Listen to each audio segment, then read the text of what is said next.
우리의 마음 속에서는 매일 어떤 전쟁이 벌어지고 있을까요? 때로는 누구에게도 말하지 못하는 불안과 죄책감, 그리고 이름 모를 두려움과 싸우고 있지는 않으신가요? 오늘 우리는 그 마음의 전쟁터에서 승리할 수 있는 강력한 영적 무기에 대해 이야기 나누고자 합니다. 이 귀한 말씀이 더 많은 영혼에게 닿을 수 있도록 구독과 좋아요를 통해 하나님의 은혜를 나누는 통로가 되어주시길 부탁드립니다. 여러분의 작은 손길이 누군가에게는 큰 위로와 희망이 될 수 있습니다. 이 영상을 들으시는 모든 분들의 삶에 하나님의 평강이 가득하기를 기도합니다. 성경은 우리의 생각이 얼마나 중요한지에 대해 끊임없이 이야기합니다. 잠언 23장 7절은 그 마음의 생각이 어떠하면 그 위인도 그러한즉이라고 말합니다. 즉, 우리는 우리가 생각하는 대로의 사람이 된다는 것입니다. 생각이 우리의 말이 되고 말이 행동이 되며 행동이 인생을 만들어갑니다. 이토록 중요한 우리의 생각을 사탄이 가만히 둘 리가 없습니다. 우리의 마음은 바로 사탄이 우리를 공격하는 첫 번째 목표물이자 가장 치열한 영적 전쟁터입니다. 많은 사람들이 머릿속에 떠오르는 부정적인 생각들을 어쩔 수 없는 것이라고 여기며 살아갑니다. 하지만 우리는 그저 스쳐 지나가는 생각의 희생자가 아닙니다. 성경은 우리에게 잘못된 생각을 사로잡아 그리스도에게 복종시킬 수 있는 권세가 있다고 가르칩니다. 우리는 떠오르는 모든 생각을 받아들일 필요가 없습니다. 대신 우리는 하나님의 말씀에 기반한 능력의 생각을 선택하고 그것을 마음에 심고 반복해서 되새김질함으로써 우리의 내면을 완전히 새롭게 변화시킬 수 있습니다. 오늘은 우리의 삶을 바꾸는 수많은 능력의 생각들 중 가장 근본이 되는 몇 가지에 대해 깊이 나눠보려 합니다. 첫 번째 능력의 생각은 바로 이것입니다. 나는 그리스도 안에서 하나님의 의입니다. 이 말을 들으실 때 마음속에서 어떤 목소리가 들리시나요? 아마 많은 분들이 아니야, 너는 그렇지 않아. 어제 내가 한 일을 생각해봐. 며칠 전에 내가 했던 그 이기적인 행동을 기억해봐. 너는 유롭지 않아 와 같은 속삭임을 들을지도 모릅니다. 이상하게도 우리는 사탄이 속삭이는 죄책감과 정죄감은 너무나 쉽게 받아들이면서 그리스도께서 우리에게 주신 위로움이라는 선물은 받아들이기를 참으로 어려워합니다. 여기서 가장 중요한 열쇠는 바로 그리스도 안에서라는 구절입니다. 우리 스스로의 힘으로는 단 한 사람도 위로울 수 없습니다. 성경이 말하듯 모든 사람이 죄를 범하였음에 하나님의 영광에 이르지 못하기 때문입니다. 우리의 행동, 우리의 노력, 우리의 선행으로는 결코 하나님의 기준에 도달할 수 없습니다. 그러나 우리가 예수 그리스도를 구주로 영접하고 그분을 믿을 때 놀라운 변화가 일어납니다. 하나님께서는 더 이상 우리의 죄와 허물을 보시는 것이 아니라 우리 안에 계신 예수 그리스도의 완전한 위로움을 보십니다. 이것은 마치 더러운 옷을 입고 있는 우리에게 예수님께서 당신의 깨끗하고 하얀 옷을 입혀주시는 것과 같습니다. 하나님께서 우리를 보실 때 우리의 더러운 옷이 아니라 예수님의 깨끗한 옷을 보시며 너는 위롭다고 선언해 주시는 것입니다. 이것이 바로 하나님의 결정입니다. 물론 우리가 구원받은 후에도 우리의 행동이 하루아침에 완벽해지지는 않습니다. 여전히 실수하고 넘어지고 죄를 짓기도 합니다. 사탄은 바로 그 순간을 놓치지 않고 우리를 공격합니다. 내가 하나님의 자녀라면 왜 아직도 그런 행동을 하지? 내가 정말 새 사람이 되었다면 예전의 모습이 그대로 남아있지? 라고 말입니다. 그럴 때 우리는 담대하게 선포해야 합니다. 사탄아, 내 머리에서 떠나가라. 나는 그리스도 안에서 새로운 피조물이다. 라고 말입니다. 고린도후서 5장 17절은 말합니다. 그런즉 누구든지 그리스도 안에 있으면 새로운 피조물이라 이전 것은 지나갔으니 보라 새 것이 되었도다. 우리의 감정이나 행동이 아직 따라오지 못할지라도 영적인 진리는 우리가 이미 그리스도 안에서 완전히 새로운 존재가 되었다는 것입니다. 특히 아침에 눈을 떴을 때 가장 먼저 어제 저지른 실수나 잘못이 떠오르는 경험을 하신 분들이 많을 겁니다. 그것은 하나님으로부터 오는 생각이 아닙니다. 하나님께서는 우리에게 뒤에 있는 것을 잊어버리고 앞에 있는 것을 향해 나아가라고 말씀하십니다.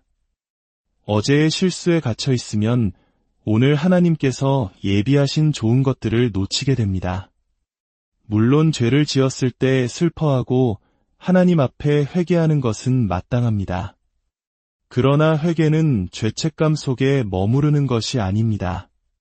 하나님께 죄를 고백하고 돌이키기로 결단하며 다시는 그 길로 가지 않도록 하나님의 도우심을 구하는 것입니다. 그리고 그 후에는 하나님의 용서를 믿고 받아들여야 합니다. 고린도후서 5장 21절은 이 진리의 정점을 보여줍니다. 하나님이 죄를 알지도 못하신 이를 우리를 대신하여 죄로 삼으신 것은 우리로 하여금 그 안에서 하나님의 의가 되게 하려 하심이라. 예수님께서 단순히 우리의 죄를 짊어지신 것이 아니라 친히 죄가 되셨다는 것을 상상할 수 있습니까? 거룩하신 구세주께서 십자가 위에서 우리의 모든 죄와 수치를 대신 짊어지심으로 죄의 권세는 깨어졌습니다. 죄가 우리에게 힘을 발휘하는 가장 큰 통로는 바로 정죄감입니다. 그러나 예수님께서 이미 과거, 현재, 미래의 모든 죄값을 치르셨기에 우리는 더 이상 정죄 아래 있지 않습니다. 이제 우리는 더 이상 죄책감과 수치심 속에서 살아갈 필요가 없습니다. 나는 그리스도 안에서 하나님의 의입니다. 이 생각을 매일 묵상하고 입으로 선포하십시오. 이것은 교만이 아닙니다. 하나님께서 나를 어떻게 보시는지를 그대로 믿고 받아들이는 것입니다. 나 자신에 대한 생각이 바뀌기 시작할 때 우리의 삶은 놀랍게 변화될 것입니다. 두 번째 능력의 생각입니다. 나는 두려워하지 않겠습니다. 이것은 나는 두려움을 전혀 느끼지 않을 것이다라는 의미가 아닙니다. 우리는 인간이기에 두려운 상황 앞에서 두려움을 느낄 수 있습니다. 그러나 중요한 것은 그 두려움에 사로잡혀 주저앉지 않겠다고 결단하는 것입니다. 진정한 용기란 두려움을 느끼는 바로 그 순간에도 하나님을 신뢰하며 믿음의 발걸음을 내딛는 것입니다. 우리는 얼마나 많은 것을 두려워하며 살아갔나요? 하나님께서 나를 받아주지 않으실까 봐 두려워하고 사람들이 나에 대해 어떻게 말할까 봐 두려워합니다. 특히 다른 사람의 시선과 평가에 민감한 문화 속에서 우리는 다른 사람들이 어떻게 생각할지에 대한 두려움 때문에 하나님께서 원하시는 일을 하지 못할 때가 많습니다. 하지만 기억하십시오. 다른 사람이 당신에 대해 어떻게 생각하는지는 당신과 하나님 사이의 관계에 아무런 영향을 미치지 못합니다. 가장 중요한 것은 하나님께서 당신을 어떻게 생각하시는지, 그리고 당신 스스로가 하나님 안에서 자신을 어떻게 생각하는지입니다. 로마서 8장 15절은 말합니다. 너희는 다시 무서워하는 종의 영을 받지 아니하고 양자의 영을 받았으므로 우리가 아빠 아버지라고 부르짖느니라. 우리는 더 이상 두려움의 노예가 아닙니다. 우리는 하나님의 자녀가 되는 권세를 받았습니다. 하나님을 친밀하게 아빠 아버지라고 부를 수 있는 사이입니다. 만약 하나님이 우리 편이시라면 누가 우리를 대적할 수 있겠습니까? 시편 118편 6절은 이렇게 선포합니다. 여호와는 내 편이시라 내가 두려워하지 아니하리니 사람이 내게 어찌할까. 이제부터 감정이 말하는 대로 내뱉는 것을 멈추십시오. 너무 두려워, 이건 안 될 것 같아 라고 말하는 대신 하나님의 말씀을 선포하십시오.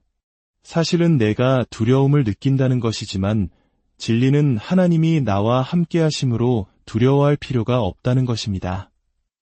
내가 사망의 음침한 골짜기로 다닐지라도 해를 두려워하지 않을 것은 주께서 나와 함께 하심이라. 이 진리를 매일 10번씩만이라도 선포해 보십시오. 여러분의 내면이 강해지고 두려움이 떠나가는 것을 경험하게 될 것입니다. 세 번째 능력의 생각입니다. 나는 내게 능력 주시는 자 안에서 삶에 필요한 모든 것을 할 수 있습니다. 우리의 인생은 예상치 못한 일들로 가득합니다. 때로는 감당하기 힘든 비극적이고 끔찍한 일을 겪기도 합니다. 그러나 우리에게는 그 어떤 나쁜 일이라도 합력하여 선을 이루시는 놀라운 하나님이 계십니다.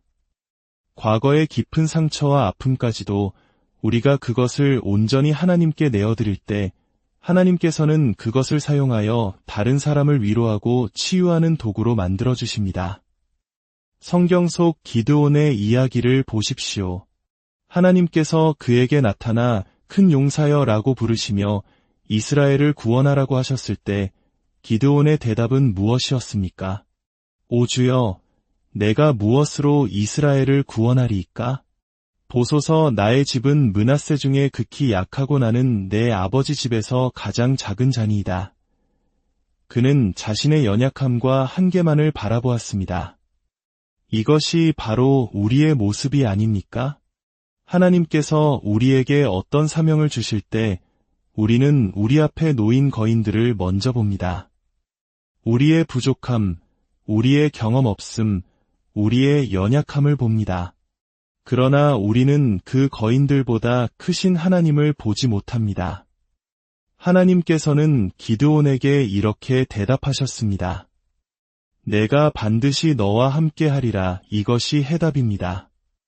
우리의 능력이 아니라 우리와 함께 하시는 하나님의 능력이 모든 것을 가능하게 합니다.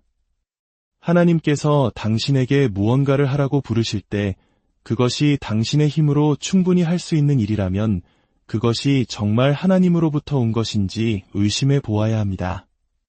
하나님께서는 종종 우리가 도저히 할 수 없다고 생각하는 일을 시키심으로써 우리가 오직 그분만을 의지하게 만드십니다. 모세가 가나안 땅으로 보냈던 12명의 정탐꾼을 기억해 보십시오.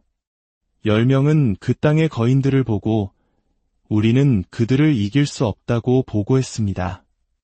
그러나 여호수아와 갈렙 두 사람은 똑같은 것을 보고도 그들은 우리의 먹이라.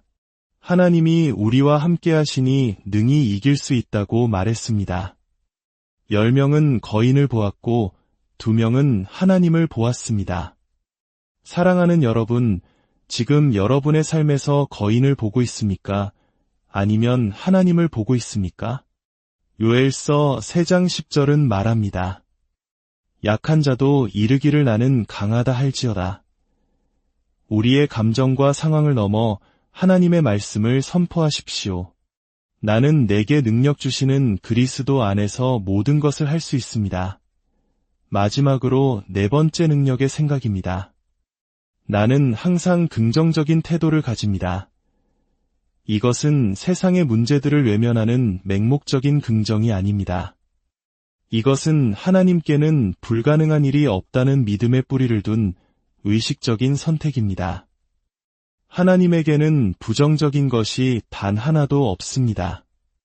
그분은 빛이시며 소망이시고 생명이십니다. 우리가 사는 세상은 문제로 가득 차 있습니다. 그리고 사람들은 그 문제에 대해 너무나 많이 이야기합니다. 부정적인 뉴스와 비관적인 전망을 계속해서 되뇌는 것은 마치 연극을 위해 대사를 연습하는 것과 같습니다. 부정적인 것을 계속 연습하면 우리의 삶은 결국 부정적인 연극이 되고 맙니다. 이제부터는 하나님의 선하심과 신실하심을 연습하십시오. 문제의 크기보다 하나님의 크심을 묵상하십시오. 세상의 끝이 올까 봐 두려워하는 사람들이 있지만 우리는 오히려 우리가 돌아갈 본향 천국을 소망하며 기뻐할 수 있습니다.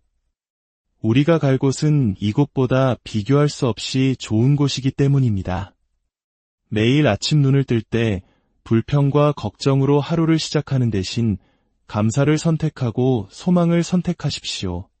이 날은 여호와께서 정하신 것이라 이날에 우리가 즐거워하고 기뻐하리로다. 이 태도의 변화 하나만으로도 당신의 삶은 완전히 달라질 수 있습니다. 사랑하는 성도 여러분, 오늘 나눈 이 능력의 생각들이 여러분의 마음밭에 깊이 뿌리내리기를 소망합니다. 나는 그리스도 안에서 하나님의 의입니다. 나는 두려워하지 않겠습니다.